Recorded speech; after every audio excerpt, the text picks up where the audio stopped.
दिग्लम में फिर से आपका एक बार स्वागत है। ये वीडियो विशेष रूप से 7वें चरण से संबंधित है। बहुत ही महत्वपूर्ण वीडियो, क्योंकि आज इस वीडियो में हम चर्चा कर रहे हैं प्राथमिक विद्यालयों में शिक्षक भर्ती के बारे में, यानी 1 to 8 के बारे में। बहुत डिमांड भी था इस वीडियो का। फाइनली ये वीडियो आप लाइव देख रहे हैं। अगर वीडियो पसंद आता है तो लाइक बटन जरूर दबाइएगा।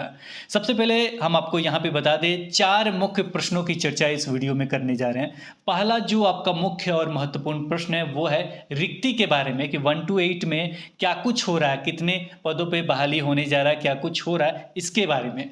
दूसरा जो प्रश्न है वो है कि इसमें कौन से अभ्यर्थी भाग ले सकते हैं, यानी अगर 1 to 8 प्राथमिक शिक्षक बहाली स्टार्ट होता है तो उसमें कौन से अभ्यर्थी आवेदन देंगे। तीसरा जो चर्चा है वो है मेधा का, यानी कितना मेधा पे इसमें आपका चयन संभव है, इस पर क्या कुछ हो सकता है, इसके बारे में चर्चा करेंगे। इसके बाद सबसे लास्ट प्रश्न और सबसे महत्वपूर्ण प्रश्न, आप ये जानना चाहते हैं कि आपका 82 मार्क्स है, आपका 83 मार्क्स है, सीटेट में हम जनरल महिला हैं, हम ओबीसी हैं, हम एसटी हैं, हम दिव्यांग हैं, ये सारे हैं, उनको कितने प्रतिशत पे ये 7वें चरण में बहाली में वो भाग ले सकते हैं, यानी आवेदन वो डाल सकते हैं। सारे प्रश्नों का उत्तर इस वीडियो में मिल जाएगा। निश्चित रूप से आप संतुष्ट होकर जाएंगे। सबसे पहले हम इसकी चर्चा कर लेते हैं। चर्चा यह है रिक्ति के बारे में। तो देखिए, रिक्ति के बारे में तो ऑलरेडी आप जानते हैं, वीडियो हमने डाला था, 50,000 समथिंग का है। लेकिन आज हमने कोशिश किया था, आज फ्राइडे भी था, कि शुक्रवार को मुलाकात हो जाए किसी से भी, संजय सर से या किसी से भी, और वहाँ पे रिक्ति की एक बार चर्चा चल जाए। हम कोशिश कर रहे हैं कि 2021 तक की रिक्ति, क्योंकि अभी नया जो हमने आरटीआई किया है उसका जवाब नहीं आया, वर्तमान समय तक का हमने किया है, और उसको अगर मिल जाता है तो उसको इंक्लूड कर दिया जाता है। लेकिन फिलहाल जो भी आरटीआई है उसके थ्रू आवेदन दिया गया है, 2021 तक की रिक्ति को जोड़ने की बात कहा गया है। तो अगर वो भी जुड़ता है तो बहुत अच्छा रहेगा 7वें चरण में। इसके लिए सचिवालय गए थे लेकिन मुलाकात नहीं हुआ। मुलाकात हो सकता है आपका मंडे के बाद हो जाए। देखिए, मंडे के बाद हो जाता है तो 3 चीज़ क्लियर हो जाएगा 7वें चरण के बारे में, 1 to 8 के बारे में, कि कितने पदों पे बहाली संभव है और कब तक नोटिफिकेशन आ सकता है। इसके लिए जा रहे हैं और हम भी कोशिश में लगे हुए हैं कि जैसे कुछ मतलब जवाब मिलेगा उस तरीके से कार्य किया जाएगा आगे। तो फिलहाल रिक्ति जोड़ने की बात कहा जा रहा है, यानी रिक्ति जुड़वाने की बात, यानी मांग यही है कि जितना रिक्ति जुड़ जाए उतना अच्छा रहेगा, उतने ज़्यादा अभ्यर्थियों का होगा। तो पहला ये अपडेट रहा कि सचिवालय से अभी फाइनल नहीं हुआ है, अभी तक पुराना ही सारा अपडेट है, यानी पुराना ही जो उन्होंने कहा वही है। जैसे ही सचिवालय में फाइनल होगा, लेकिन वो गए, इसके लिए बहुत बहुत धन्यवाद। इसी तरीके से अभ्यर्थी जाते हैं, अपनी बातों को रखते हैं, आवेदन देते हैं, तो कुछ ना कुछ फ़ायदा होगा। नहीं, कोशिश है कि मुलाकात हो जाए तो बहुत अच्छा है। तो उनको भी धन्यवाद जो आज सचिवालय गए थे। इसके बाद दूसरा जो प्रश्न है, प्रश्न ये है कि इसमें भाग कौन लेंगे। तो देखिए, अभी तक 7वें चरण का नोटिफिकेशन आउट नहीं हुआ है। 7वें चरण का नोटिफिकेशन कब आउट होगा, को 14, 15, 16 के बाद ये 6ठा चरण आपका लगभग कंप्लीट हो जाएगा। उसके बाद नियुक्ति पत्र के बाद फाइनली कंप्लीट हो जाएगा। उसके बाद आपका 7वां चरण का नोटिफिकेशन आएगा। तो मे बी ये आपका अप्रैल में संभव है कि अप्रैल में आ जाएगा। तो अप्रैल में नोटिफिकेशन अगर आपका आ रहा है, हम ये नहीं करें कि फिक्स है, इसके लिए बातचीत होगा सचिवालय में, वो सारी चीज़ हम आपके सामने रख देंगे। लेकिन अगर आ जा रहा है तो उस समय तक, जब से आवेदन शुरू होगा, नोटिफिकेशन आएगा, उस समय तक अगर आपके पास सारा सर्टिफिकेट है, सारा कहने का मतलब क्या, तो इसको थोड़ा सा स्क्रॉल कर रहा है। अब यहाँ पे सारा कहने का मतलब ये सारा, सारा कहने का मतलब क्या, ये सारा स्क्रीनशॉट ले लीजिए। इस पे और चर्चा है, इसमें परसेंटेज वगैरह सारा का चर्चा है, लेकिन सारा कहने का मतलब ये सारा आपके पास होना चाहिए। अब इसमें कहेंगे सर हम बीसी में आते हैं, ईडब्ल्यूएस कैसे बनवाएंगे, तो आपके लिए नहीं है, जो आपके लिए लागू होगा वही। तो ये सारे डॉक्यूमेंट आपके पास क्या होना चाहिए, तो निश्चित रूप से आप भाग ले सकते हैं। अब यहाँ पे प्रश्न एक और पूछेंगे आप, हम जानते हैं कि बच्चों वाला प्रश्न पूछेंगे आप कि सर सीटेट जो दिसंबर 2021 वाले हैं और हम जनवरी 2022 में एग्जाम दिए थे, उसका रिजल्ट आया सीटेट का, और मेरा इतना नंबर है, क्या हम भी अप्लाई करेंगे? निश्चित रूप से आप अप्लाई करेंगे, आपका रिजल्ट कार्ड आपके पास होता है तो निश्चित रूप से। तो वो सारे अभ्यर्थी अप्लाई करेंगे जिनके पास आपका रिजल्ट कार्ड है, वो 2012 का हो, 13 का हो, 14 का हो, 15 का हो, जब का हो, बीटेट सीटेट जो भी हो, सारे अप्लाई करेंगे। अब यहाँ पे क्लियर खत्म हो गया कि कौन कौन अप्लाई करेंगे।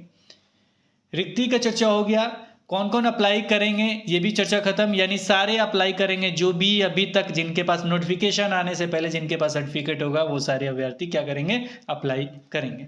अब ये पूछेंगे कि सीटेट का दिसंबर वाले सर्टिफिकेट कब आ जाएगा, अरे मिल जाएगा वो भी आपको। तो ये 2 चीज़ क्लियर हो गए। अब तीसरे चीज़ की चर्चा कर रहे हैं, बार बार कहते हैं कि सर मेरा 65% है मेरा हो जाएगा, मेरा ये 70% है मेरा हो जाएगा, मैं सोशल साइंस का हूँ, मैं साइंस का हूँ, मेरा इतना मेरिट, वो कह रहे हैं इतना मेरिट पे हुआ, वो कह रहे हैं इतना मेरिट पे हुआ। एक बात बताइए, रिक्ति का आपको पता नहीं, ध्यान से सुनिएगा, रिक्ति का आपको पता नहीं और आपको ये पता है कि आपका 65% पे हो जाएगा। अगर मैं कह दूं कि आपका 45% है आपका हो जाएगा तो हो जाएगा, आपका 55% है मैं कह दूं कि आपका हो जाएगा तो हो जाएगा, बिल्कुल नहीं होगा जब तक ये रिक्ति फाइनल नहीं होता है। तो अब यहाँ पे एक चीज और क्लियर होना चाहिए, देखिए क्या, देखिए मेधा सूची ऐसे नहीं बनता, बहुत मेहनत से बनता है तब पता चलता है। जैसे मैं पहला चीज हमने कह दिया कि रिक्ति, चलिए पता चल गया इतने पदों के लिए 1 to 8 का बहाली प्रक्रिया हो रहा है। अब इसके बाद क्या पता होना चाहिए कि इस बार एग्जाम जो हुआ है, यानी जो आपका एग्जाम दिसंबर 2021 का जो एग्ज़ाम हुआ है ये, इसके पहले कब एग्ज़ाम हुआ, तो जैन 2021 का एग्ज़ाम हुआ वो, इसके बाद कौन सा है, तो इसके बाद है आपका दिसंबर 2019 का जो एग्ज़ाम हुआ है वो।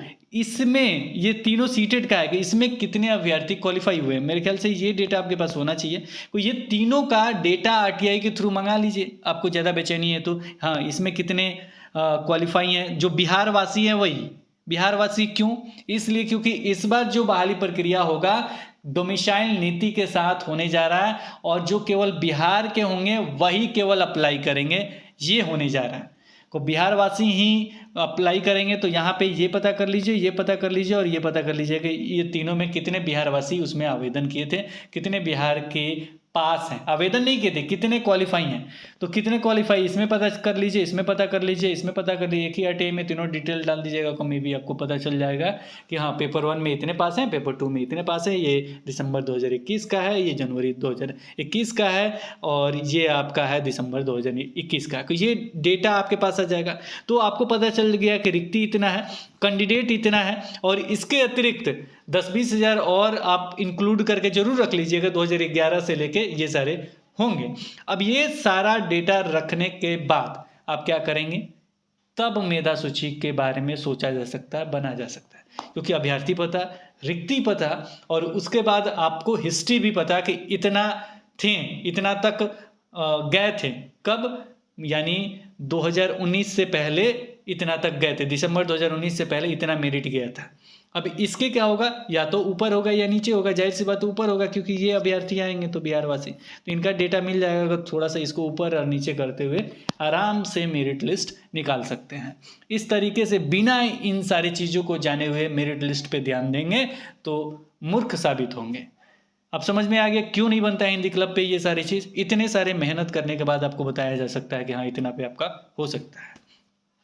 अब चर्चा कर लेते हैं अन्य प्रश्न का। अब मेरे ख्याल से आप पूछेंगे भी नहीं, अन्य प्रश्न क्या है आपका, मेरिट लिस्ट वाला खत्म। अब चौथा जो प्रश्न है, डॉक्यूमेंट वाला भी हमने बता दिया कि ये सारे डॉक्यूमेंट आपके पास होना चाहिए तभी अप्लाई करेंगे आप। अब इसके बाद सबसे अंतिम प्रश्न है और वो प्रश्न है कि कितने प्रतिशत पे या कितना अंक होगा सीटेट में कि अप्लाई कर सकते हैं। तो ये जो पीडीएफ है ये बिहार सरकार शिक्षा विभाग का अधिसूचना है और इसका ज्ञापांक संख्या वगैरह जरूर देख लीजिएगा, नीचे में नहीं लिखा है डेट वगैरह, तो ज्ञापांक संख्या आपको यहाँ पे मिल गया और डेट भी आपको मिल गया, ज्ञापांक संख्या 7 विभेद 25/2019 621 और डेट भी देख सकते हैं 3/7/2021 को, क्योंकि कुछ भी अगर होता है तो ये सारे लेटर आप दिखा सकते हैं। तो इस तारीख को इस ज्ञापांक संख्या के साथ ये लेटर आया था और इस लेटर में क्या कुछ लिखा गया है जो आपके लिए महत्वपूर्ण है, वो है महत्वपूर्ण जो आप जानना चाहते हैं कि कितना प्रतिशत पे कौन अप्लाई कर सकते हैं। चलिए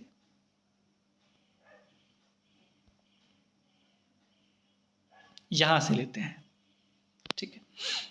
बीटेट में, यहां से पढ़िएगा, बीटेट में सामान्य कोटि के अभ्यर्थी को न्यूनतम 60% अंक, बीटेट में सामान्य कोटि और जहाँ बीटेट लिखा गया है उसको सीटेट भी पढ़िएगा, क्योंकि आगे वाला लाइन में सीटेट भी लिखा गया है। तो जहाँ बीटेट है और सीटेट है, तो दोनों एक साथ।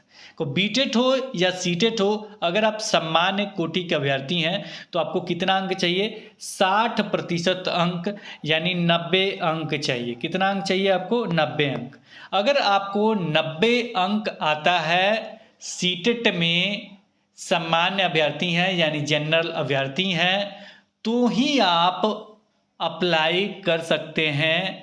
पेपर 1 में 90 अंक आया हो या पेपर 2 में 90 अंक आया हो, जनरल कैटेगरी के हैं आप और पुरुष हो, ध्यान से समझिएगा किसका मैंने नाम लिया, इसमें नाम लिखा नहीं गया है, लेकिन समझ जाइए, अगर आप पुरुष हो तो ही अप्लाई आप कर सकते हैं 90 अंक लाने के बाद। आप EWS हो तो ही अप्लाई 90 अंक लाने के बाद आप अप्लाई कर सकते हैं, क्योंकि कोई भी छूट EWS के लिए अभी तक नहीं दिया गया। आगे कुछ भी हो सकता है, हम ये नहीं कह रहे हैं कि आगे नहीं होगा, कि क्या होगा EWS के साथ, कुछ भी हो सकता है, लेकिन अभी तक कोई भी ऐसा प्रावधान नहीं है कि पुरुष को छूट दिया जाए। तो अगर आपका 90 अंक है और आप पुरुष हैं, सामान्य पुरुष हैं, तो ही सामान्य पुरुष हो या EWS पुरुष है, तो ही आप प्राथमिक विद्यालयों में शिक्षक बन सकते हैं, अगर आपका बीटेट या सीटेट में 90 अंक है तो। अब चलिए आगे बढ़ते हैं, ये क्लियर। अगर आप पिछड़ा वर्ग से आए, अत्यंत पिछड़ा वर्ग से आए, या सामान्य कोटि की महिला है, किस कोटि की महिला है? सामान्य कोटि की महिला है, या पिछड़ा वर्ग से आ रही हैं, चाहे अत्यंत पिछड़ा वर्ग से आ रही हैं, या सामान्य कोटि की महिला हो या कोई कोटि की महिला हो, ध्यान से सुनिएगा, कोई कोटि की महिला हो, पिछड़ा वर्ग हो, पिछड़ा वर्ग किसके लिए? पुरुष के लिए। अत्यंत पिछड़ा वर्ग भी पुरुष के लिए, पिछड़ा वर्ग भी पुरुष के लिए, अत्यंत पिछड़ा वही BC EBC जो कहते हैं वो सारे, BC और EBC हो, चाहे सामान्य कोटि की महिला हो या कोई भी कोटि की आप महिला हो, कोई भी कोटि मतलब क्या बन, BC EBC कोटि में महिला हो या पुरुष हो या सामान्य कोटि की महिला, सभी के लिए कितना अंक? 55% अंक के आधार पर उत्तीर्ण घोषित किया गया है। कितना अंक? 55%। 55% अंक है तो निश्चित रूप से आप शिक्षक बन सकते हैं या बन सकती हैं बिहार में। तो अगर आप बिहार के वासी हैं, अगर आपको 55% अंक आया है, सामान्य महिला हो, तो भी आप भाग ले सकते हैं। अब यहाँ पे 55% तो हो गया, लेकिन यहाँ पे अब पूछा जाएगा 82 वाले या 83 वाले, ये तो प्रश्न पूछा ही जाएगा। तो मैं एक चीज़ अपने तरफ से क्लियर कर दे रहा हूँ कि अगर आप OBC हो या BC हो और महिला हो या पुरुष हो, अगर आपका 82 है तो निश्चित रूप से आप शिक्षक बहाली में भाग लग सकते हैं बिहार में। क्यों भाग ले सकते हैं? क्योंकि इसका सर्टिफिकेट भी सीटेट वाला देता है, यानी CBSE वाला, सीटेट हमने कह दिया, CBSE वाले के द्वारा दिया जाता है। अगर सर्टिफिकेट मिलता है निश्चित रूप से 82 आपका BC हो या OBC हो, ये मान्य है। अब यहाँ पे 83 वाले का चर्चा है, 83 या 82 दोनों सामान्य महिला में होगा या नहीं होगा, यानी सामान्य महिला हैं उनको 83 अंक चाहिए या 82 अंक चाहिए, ये आप जानना चाहते हैं। तो इसके लिए हम बातचीत कर लेते हैं। इसके साथ ही एक और चीज़ प्रश्न पूछेंगे आप कि सर सामान्य महिला का तो सर्टिफिकेट नहीं मिलता है, तो सर्टिफिकेट नहीं मिलता है तो अंक प्रमाण पत्र मिलता है ना, वही ले लीजिएगा, वही लगा दीजिएगा, आपका हो जाएगा, प्रश्न खत्म आपका।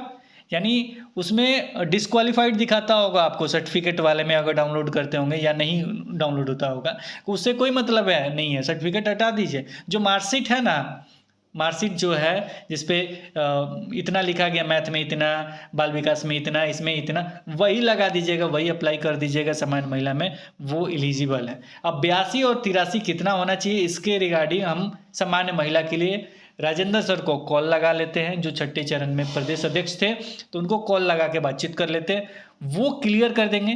क्लियर करने के बाद फिर आगे वीडियो कंटिन्यू करेंगे।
अब सामान्य महिला का आपका जो भी प्रश्न था वो डाउट क्लियर हो गया।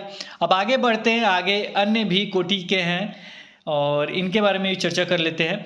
अब यहाँ पे है इसी प्रकार जो अनुसूचित जाति के हैं, अनुसूचित जनजाति के हैं या दिव्यांग कोटि के हैं। अब यहाँ ध्यान से पढ़िएगा, अनुसूचित जाति के हैं, अनुसूचित जनजाति वो ST SC जो आप लोग कहते हैं वो, एवं दिव्यांग कोटि के, यानी जब आपने सीटेट का फॉर्म अप्लाई किया था यहाँ पे ये चर्चा है कि 82 या 83 मार्क्स यानी जनरल महिला का 82 होगा या 83 होना चाहिए। तो ये जानने के लिए हमारे साथ जुड़े हुए राजेंद्र सर यानी प्रदेश अध्यक्ष है, छठे चरण में प्रदेश अध्यक्ष, और इन्होंने अच्छे तरीके से पूरा बहाली प्रक्रिया देखा भी है, कराया भी है, सब कुछ इनके सामने हुआ है और बहुत सारी महिलाओं का भी हुआ है। तो इन्हीं से जान लेते, इन्हीं की जुबानी। तो सबसे पहले वेलकम कर लेते हैं राजेंद्र सर का। राजेंद्र सर स्वागत है आपका हिंदी क्लब में। है और आप आते हैं अनुसूचित जाति में, अनुसूचित जनजाति में, राजेंद्र सर जैसा कि प्रश्न ये है रूप से आप कि जो जनरल महिला है शिक्षक बहाली में, उनका जो क्योंकि ये प्रावधान आपका बीटेट में दिया गया है। जब बीटेट और सीटेट दोनों अप्लाई करेंगे तो एक कानून दोनों पे अप्लाई होता है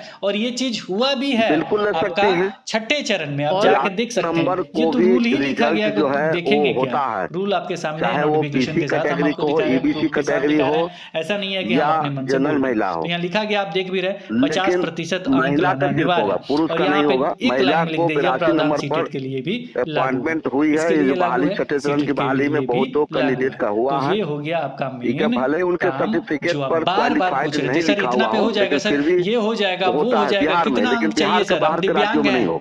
आपने पूछा दिव्यांग है सर और मेरा आ गया 76 नंबर, क्या हम अप्लाई कर देंगे? पहले बात ये सर ने बहुत ही अच्छे तरीके से क्लियर कर दिया कि केवल जो बिहार में जब नियोजन प्रक्रिया चलेगा तो जो बिहार के वासी होंगे, क्योंकि आगे जो नोटिफिकेशन का फेज स्टार्ट हो रहा है तो जो डोमिसाइल लागू हो जाएगा को बाहर राज्य के शिक्षक यहाँ पे नहीं बन पाएंगे। तो जो जनरल महिला है उनका अगर 82 मार्क्स आता है सीटेट में को निश्चित रूप से इसके बाद किसके बारे में है तो ये 82। बहुत बहुत धन्यवाद राजेंद्र सर की आप अंक देंगे नहीं देंगे, लेकिन निमाली 2020 जो बना है वहां पे वेटेज देने की चर्चा नहीं है सीटेट या बीटेट के अंक पे, तो इसकी चर्चा हम नहीं कर रहे। निमाली में कुछ चेंज होगा तो हम आपको जरूर बताएंगे। फिलहाल जो मेरिट बनता है, मेरिट के बारे में बता दें। मेरिट जो बनता है दोनों के बारे में बता देते हैं, 1 to 5, क्योंकि ये अब गोल्डन वीडियो हो गया, समझिए सारा चीज हो गया आपका। तो 1 to 5 के बारे में चर्चा जब चल रहा है तो 1 to 5 का मेरिट कैसे बनता है, तो आप जोड़ेंगे मैट्रिक का प्रतिशत प्लस इंटर का प्रतिशत प्लस किसका प्रतिशत, तो मैट्रिक इंटर जो आपने डीएलएड या बीएड किया है उसका प्रतिशत यानी ट्रेनिंग का प्रतिशत। अब बटा क्या करेंगे 3 करेंगे तो ये हो जाएगा आपका काट के वो आंसर, यानी जितना प्रतिशत हो गया ये मेगा हो गया। अब आप कहेंगे 6 to 8 का सर भी बता दीजिए, चलिए 6 to 8 का बता देते हैं। निमाली 2020 के अनुसार 6 to 8 का हो गया आपका ग्रेजुएशन का टोटल यानी जो 1500 है उसका प्रतिशत प्लस किसका प्रतिशत को ग्रेजुएशन के साथ जो भी आपने बीएड किया है जो भी मान्य है ट्रेनिंग वाला तो उसका प्रतिशत, और बट्टे में क्या हो जाएगा 2 जो आएगा वो आपका मेधांक। इस तरह का निमाली में लिखा गया है, वो निमाली भी हमने आपको समझा दिया। इस तरीके से आपका मेरिट भी बनेगा। मुझे लग रहा है कि सारे डाउट क्लियर हो गए होंगे। निश्चित रूप से आप अच्छे तरीके से सारे चीज़ समझ भी गए होंगे और कोई भी प्रश्न नहीं होना चाहिए। और ये जो लेटर है ना ऑफिशियल है, तो इस तरीके से हमने नहीं कहा कि आपको कुछ भी हम दिखा के कुछ भी बता दें। और प्लीज़ जब हमसे मत पूछिएगा कि 82 वाले का होगा या 83 वाले का होगा, ये कब पूछिएगा जब हमको खुद पता चल जाएगा कि 1 to 8 में कितने पदों के लिए बहाली करना है। अगर ये बहाली जो पुराना वाला बैकलॉग वाला है तो फिर समझिए दिक्कत है। आप समझ गए होंगे कि मैं क्या कर रहा हूँ, क्योंकि सारे अभ्यर्थी भाग लेंगे तो फिर दिक्कत होगा ही, नए अभ्यर्थी भी भाग लेंगे और फिर दिक्कत है। तो मुझे लग रहा है कि अब आप पूछेंगे भी नहीं या कोई डाउट भी नहीं होगा, बार बार कॉल भी नहीं करेंगे, बार बार कॉल करते हुए परेशान कर दें। रात में ये वीडियो बन रहा। और फिलहाल सारी चीज़ समझ जाने के बाद कैसा लगा वीडियो ज़रूर बताइएगा कमेंट सेक्शन में। और कोई प्रश्न छूट गया तो वो भी लिखिए, कोशिश करेंगे जवाब देने का। तो इस वीडियो में इतना ही, फिर मिलेंगे एक नई वीडियो के साथ। तब तक देखते रहें, बने रहें हिंदी क्लब पे। धन्यवाद, बाय बाय।